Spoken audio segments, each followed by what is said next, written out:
Hey, this is Cornelia from KoruKai Herb Farm. Today I would like to show you how to plant Myoga ginger, because sometimes it's confusing which way up, which way down. So I'll show you the roots and the shoots. So Myoga will grow from those rhizomes that are at the base of the plant. So these are roots going down.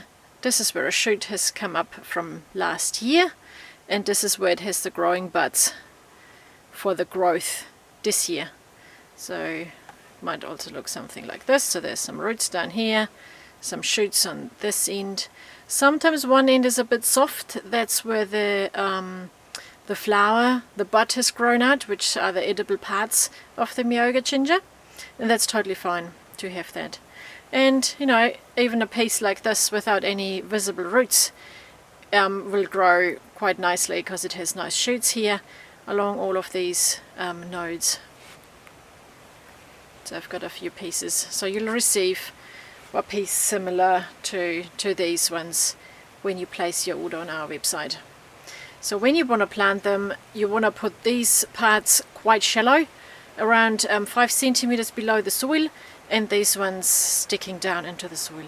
To plant the Myoga, I'll simply scrape away some of the soil, loosen up what's underneath.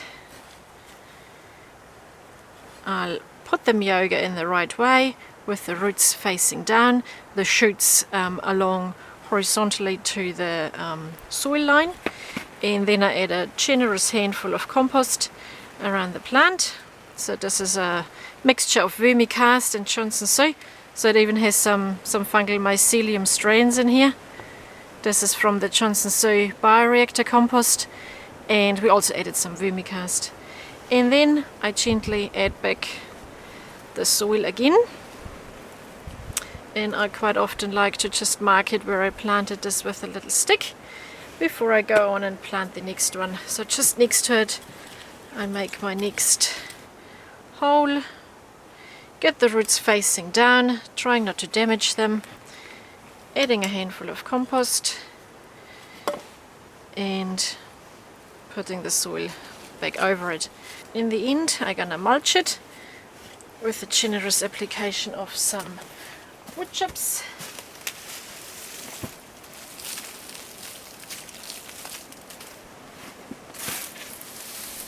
And some straw.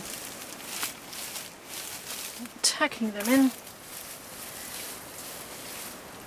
The moisture level in the soil was quite okay. I don't need to water them at this stage because they are still dormant. But over the spring period I would give them a good water, and then they'll come up.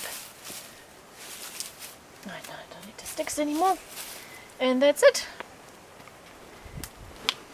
So you'll see how easy it is to plant Myoga, and I hope you'll have lots of fun. They'll divide readily, so if you just buy 1 or 2 of these Myoga shoots, of those rhizomes actually, they're multiplying. Within a year you can divide that up and replant that and spread out your plantings of the Myoga.